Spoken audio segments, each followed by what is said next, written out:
It is Kara and Gail from 9 Lives Paranormal, and we are here with PEP from New York, and we're here to talk about their documentary submission to the Hollow. Hello. Hi, guys. Hi. So I'm sorry? Eye Paranormal. Yes. And I hear that you are on location as we speak. Where are you? Yeah, so for the submission that we had the documentary, it's part of a series, and we're actually filming another addition to that series tonight here in Belfast, New York at the Renwick House. Wonderful. So why don't you tell me about your location and some of the happenings that have been going on, your research and your documented evidence and... Well, so far we've only been able to do a psychic walkthrough to try to get a feel of the place. Definitely a lot going on here, a lot of hot spots, a lot of different layers of history overlapping, all in a very rustic house in the middle of a small town.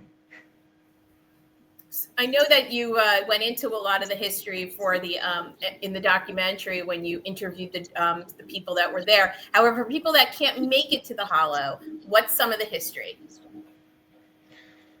Yeah, so for the Eagle Hotel in Waterford, New York, or Pennsylvania, Erie,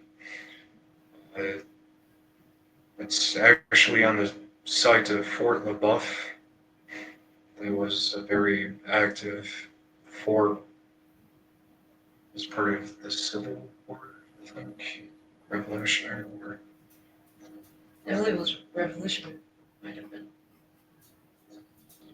And what type of happenings have you had there? What type of evidence was it? I know we saw some of them, but just to go over it for some of the viewers, what do you think your best piece of evidence would be? Well, me and the two guys that we work with, Brian and Dennis. Dennis, yeah. We were in the basement of the Eagle Hotel, the main location we filmed at, and we felt very uncomfortable, and Irene was able to try to figure out what was causing that feeling. Was that the one where the guy was in that room? Yeah. Locked in that room? Yeah. So there was a man that had been apparently locked in the space in one of the rooms. There were two rooms across from each other, but he'd been locked in one of the spaces as a result of some kind of like mafia or gang-related type of situation. I don't think there was actual documentation for the mafia, but everything that we got aligned with it. So obviously that was kept under wraps. That story actually led throughout the entire investigation. Yeah. And that's how our documentary came into play, because it follows that story. Okay. All right. And as evidence, we got a whistle, a very clear whistle from the EVP recorder in the basement of that same space. So I'll ask each of you individually, what made you become interested in becoming a paranormal investigator? Each of you answer individually. Go first. Donna, you I'll make it a short story. It's never a short story. It is. I promise I'll make it a short story. My mom passed away in 2004.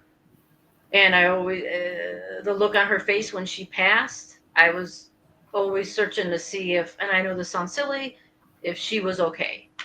So me and the middle son, who's on this team, but he's not here right now, Brian, we started going to cemeteries with like little EMF detectors and whatever. And then we bought some more equipment. We started building equipment, and we took some equipment out to Riders Inn in Painesville, because they had they had mediums out there, and they had, I think, vendors out there. Yeah, and that's another active location out in Ohio. Yeah, and our EMF kept going off around Irene. So I told Deanne, who's on our team, I'm like, put that down. People are laughing at us. And Irene's like, no, I'm a medium. And she's like, oh, come to Madison Seminary with us. And we were like down for it. But I have to tell you, I don't watch scary movies with ghosts and stuff. But when we ghost hunt, I'm comfortable. I'm like in place. But that's how I got involved with ghost hunting, and I drug the middle son in with me. And here we are. Whoever wants to go next. I kept it short. That was beautiful. So I was, my mom was really into the paranormal. Never stepped foot in the field to investigate, but she watched all the shows. Apparently had experiences at her place. So I grew up watching the TV shows, a lot of the early 2000s Ghost Hunter shows. Decided I wanted to try it. I ended up investigating a family home that was haunted and got a lot of activity out of that. A radio turning on by itself and seeing the orb on camera shoot out of it right after it happens. And then it's pretty well built up from there. I think for me, I don't think I had much choice in the matter. You know, being a medium. So I grew up having experiences, but quite honestly, I tell everybody I grew up in a very religious home, and it wasn't a bad home, but they were afraid of anything like this. So you couldn't really, I couldn't really talk about my experiences or the feelings I would get. So you kind of like set them aside, and but I always would the abilities always come. You can't stop them completely. So they were always there, and the way that I could kind of feel like I was not alone, I guess, in a way, and I could experience that like where it was okay to kind of delve into that side of myself and the paranormal side was watching the old ghost hunting shows and things like that. And then eventually I got to the point where I'm like, okay, I'm just gonna do this and just be who I am, and like we really started pushing, like and really putting ourselves out there. I don't even know now how many years. 4 years. 4 years. So we've been pushing about 4 years now. Where Danica came into my life too, and we all started working together. And then JD came along, and from there we had really no choice but to investigate. And you know what? Once you go out once, you can't not go out again. Oh, it's addictive. It's like potato chips. Yeah. You can't have just one. No. Do you want to do a follow up? So you mentioned the shows that you like to watch. So describe an investigation. If I were to come on an investigation with you, what would that look like? Describe to me, what you would do on an investigation. You'd have a blast. Yeah. Blast. You see us annoying JD. Yeah. We run around and he stands there trying to figure out how to put things around. That sounds. No, you know what? When we start an investigation, Irene does her walk around throughout the house. Tells it like she comes on not knowing anything about the place, and she'll do her walk around and we'll figure out like where the hot spots are. And then we pretty much start our investigation. I have watched Irene, what was it, Bill Manor, run down the hall in the basement to scare something away. Scared the crap out of me. Because I'm like, that was the only way out of the basement. And I'm like, how are we going to get by if she really didn't get rid of them? There's so much trust in me. Yeah. I won't go on a hunt without her. And that's the truth, by the way. Aww, thank you.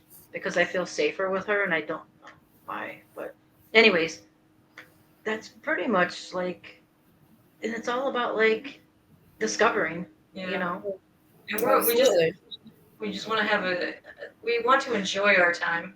So, we take it seriously, especially when we go on private investigations. We're not as, we don't play around as much. We're more serious because we're going in there to try and help a family. But like when we go on the bigger investigations like this, and with JD, we definitely enjoy each other's company. Oh, we just did a private home investigation a few weeks ago. Yeah.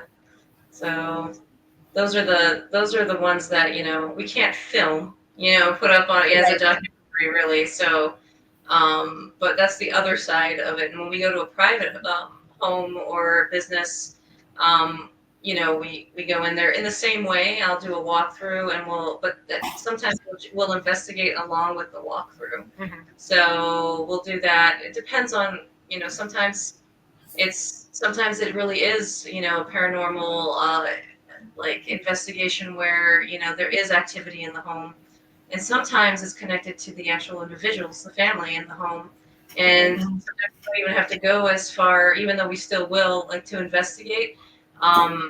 You sometimes solve the issue with the one house maybe a couple months ago. You solve the issue right in the reading, right in the walkthrough, and so you find out a ton of stuff as you do the reading, and the family starts sharing things, and then so.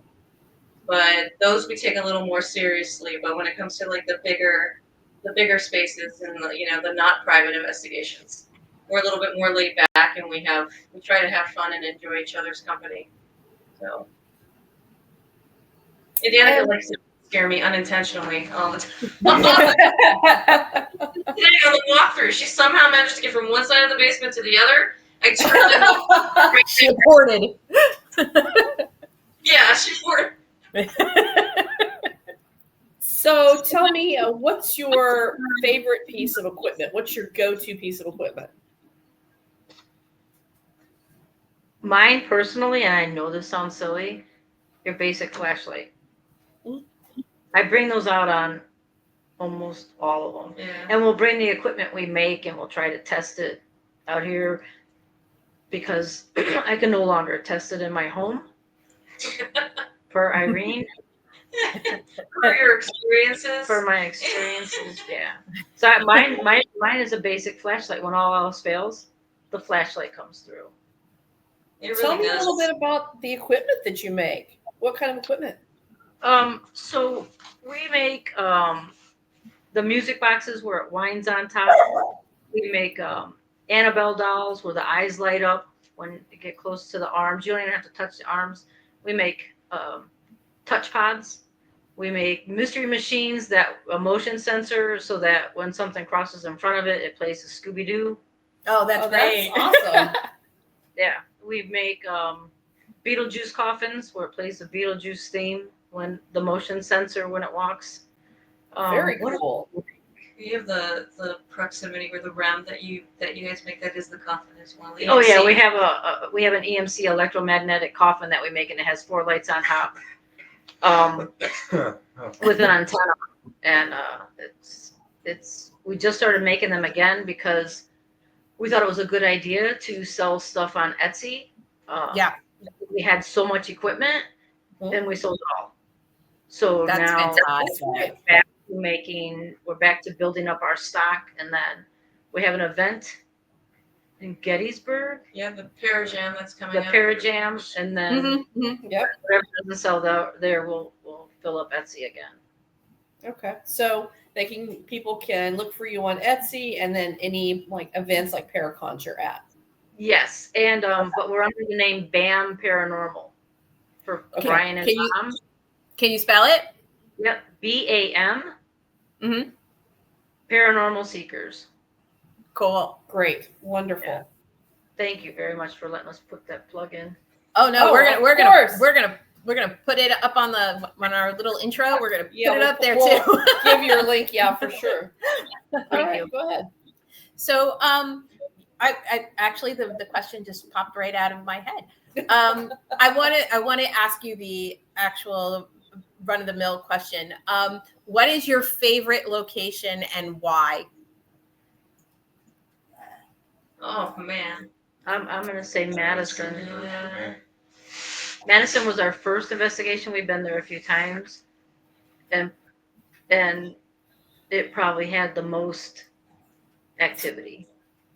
Madison we have Cemetery? Madison seminary. Sorry, there's a mosquito buzzing around. That we have on our TikTok where we were talking to Otis. It was a snowstorm 2 years ago on Christmas Eve, I think it was. We were out there, and the car in front of us was stuck in the driveway.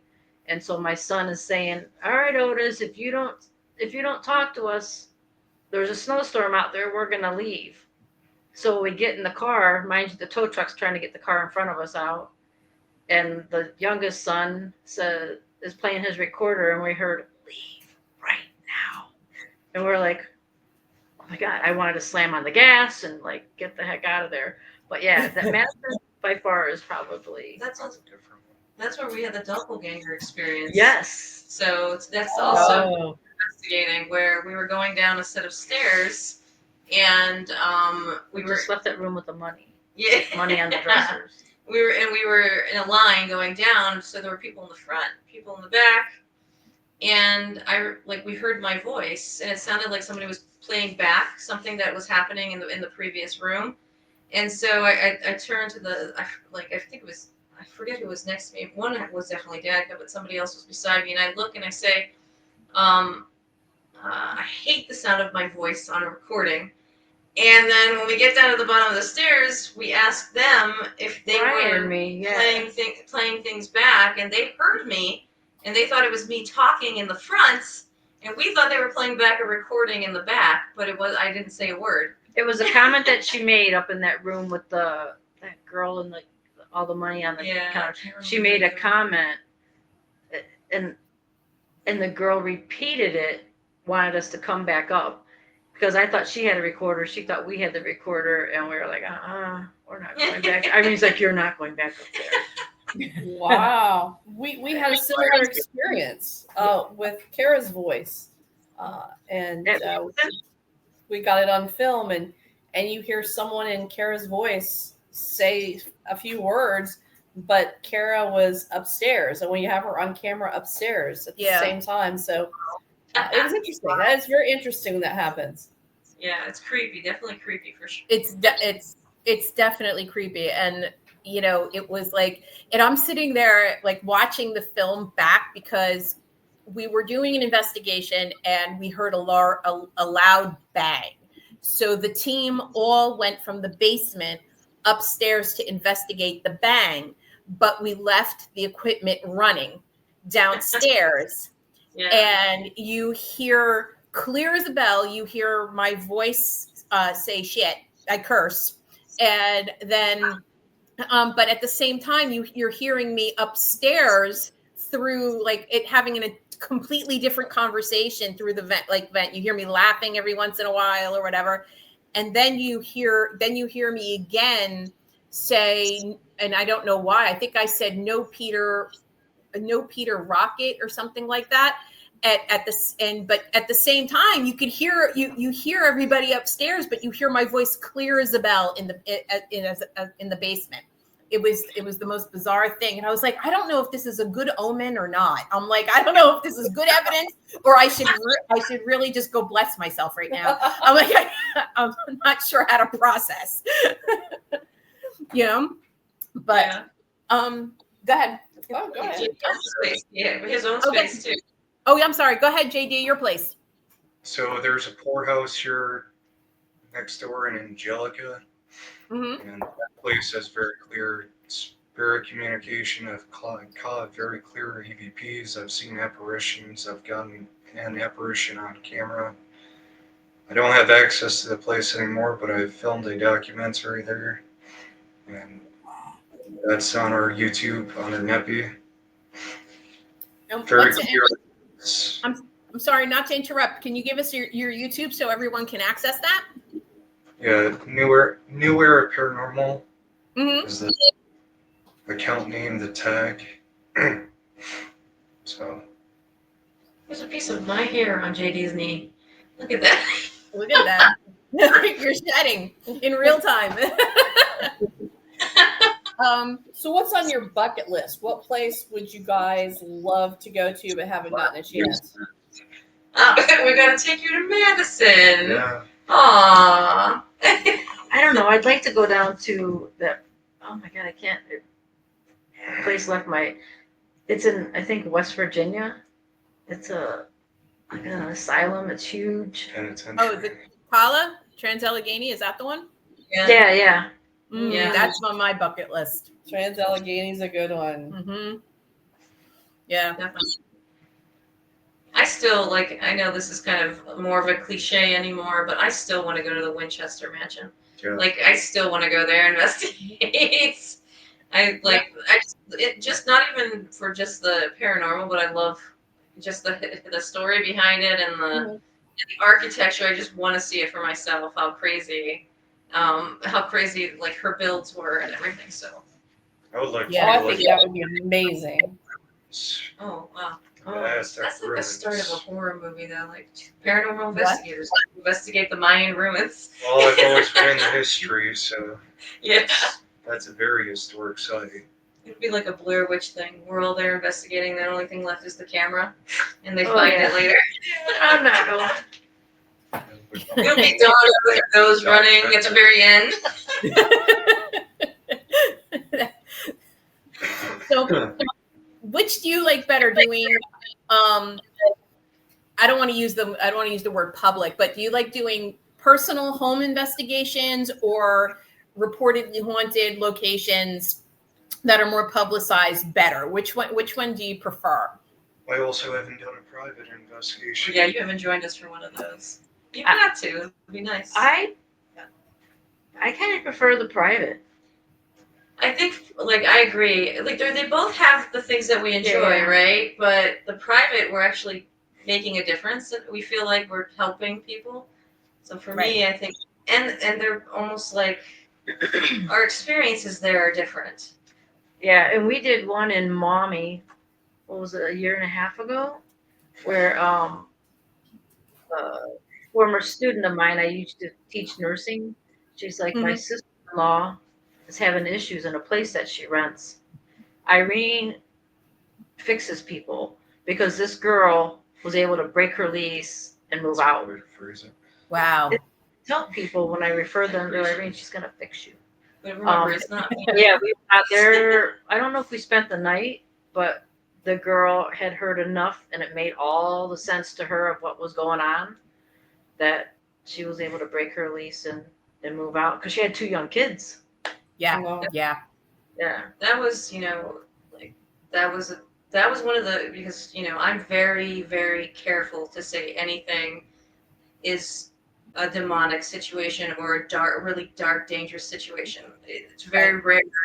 I'm very careful to say that, and this was one of those situations. It was not a good space, and they were experiencing like all the quintessential things that you would see. Like, they were all sleeping in one room, in the main room of the house.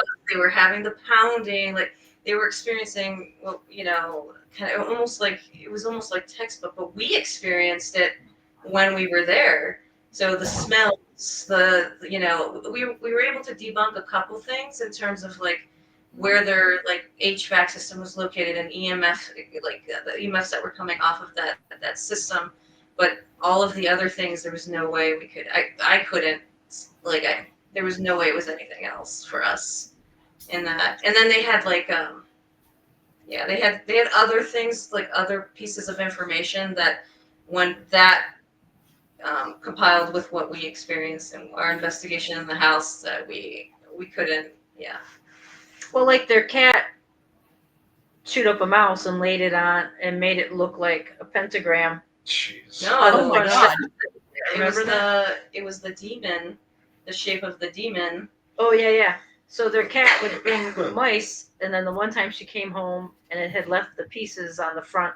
It was perfectly shaped, like an image that you would find. I'm not going to say who or what, but it was perfectly shaped like that. It was What? Yeah, that was the scariest part for me. Like I could not, So something was telling the cat to do that? No, I think there was more than just the cat. I think there was somebody else that might have been involved that was putting things there as well. Yeah, I think it was a combination of things. So it's it's really creepy. It's stuff like that, like when you just can't. There's no worldly explanation for that kicks it up to that next level. That you start to really, like you said, we never use the word, the D word either, and part of what I do, not so much Gail, but I also sit with a team of exorcists. So, and they usually send like me and other paranormal people in first to document the activity. And then if it reaches a threshold, we bring in, faith-based people, if that's what, what needs be. And once it hits a certain threshold, and certainly something like that. And I usually find that when it is like, it has animals involved, or children, it starts to hit that threshold. Like I just did a case where one of the dogs spontaneously lost 13 teeth. And it was, and I was kind of like, what do you mean? I was like, the dog just lost 13 teeth. She's like, yeah, the dog just lost 13 teeth. We found them all over the house, and I was like, oh, so when you start seeing manifestations that go beyond the person afflicted, and you start seeing manifestations in the home itself, like this house all of a sudden started to have a black mold problem. And it really was, like a horror movie. It's like you walked in and you started to see it seep through the walls and affect the animal. And when you start saying, yeah, this is something a little bit beyond, it's like I grab my holy water. It's like I'm gonna take a bath in it. But yeah, that's when it really, wow, I love to see that. Gail's like, yeah, you can see it. I don't want to see it. All right. Is there anything else that you would like to tell us about your group or your equipment or upcoming events or anything like that? Where we can find you, although you already did it, and I mean, tonight we are being joined by the Pioneer Paranormal Society at Alfred State College that I helped start. And I'll be filming a documentary with them, continuing to these guys, just bouncing around filming a bunch of stuff. Yeah, but our next event's at what? You said the Parajam, right? Yeah, we'll be at the Parajam in Gettysburg. Also, Two of us are speaking. Yeah, we're speaking there. And wonderful. I do a live reading show on the Spirit Realm Network, so I have good. Okay. Transcribing with Irina Keloise, and that one it's going to be airing. We're going to premiere again. Fridays? No, it's going to be Tuesdays at 8 p.m. now. We moved to nights, so it'll be on Tuesdays at 8 p.m. starting, I believe we're starting September 30th, if I'm incorrect, the following week. But it'll be Tuesdays at 8. Fantastic. And what was that? And where can they reach you again? What's the Spirit Realm Network, so spiritrealm.net. It airs through their network site, and then it airs through, they'll also go live on Facebook as well. Awesome. Great. And how about anybody else? This together. Yeah, the New Era podcast on Sunday. Oh, yeah. Yeah. Sundays or 9 p.m. We have an Evil Unearthed coming up, and quite a few other guests. I'm sorry, you said Evil Unearthed? Yes, yeah. The TV show? Documentary crew, yeah. Yeah, the documentary that's on. It's on. Is it on Prime or Netflix? I forget which one. Prime. It's on Prime. Yeah, I saw it. I have it on my favorites, that I got to watch that one. It's good. It's put a lot of time and effort into that. Yeah, it looks fantastic. It's just with the Hollow coming up, I haven't been able to sit down and really get into my thoughts. So we're gonna have to get there. Anybody? I'm sorry? This time of year is crazy for anybody. The second it gets into spooky season. Sure. Yeah, it's like, wow, it just doesn't end. Yeah. So I know you're in the middle of your investigation, so I don't want to keep you much longer. But anyway, thank you for coming. Is there anything else that we forgot? No, but we're excited to meet you next year. Oh, we're excited. Absolutely. And if you have anything coming up in this area, or we're kind of, like I told you, we're going to be in Manhattan next week. If we have anything coming up in your area, we're definitely going to reach out. And if we have any documentary opportunities, I'll definitely reach out to you guys. Awesome. Okay. Thank you so much. Fantastic. It was Thank a you. pleasure to meet Pleasure you to guys. meet you all. Thank you Thank you, so guys. much. Bye-bye. All right. Bye. Bye bye.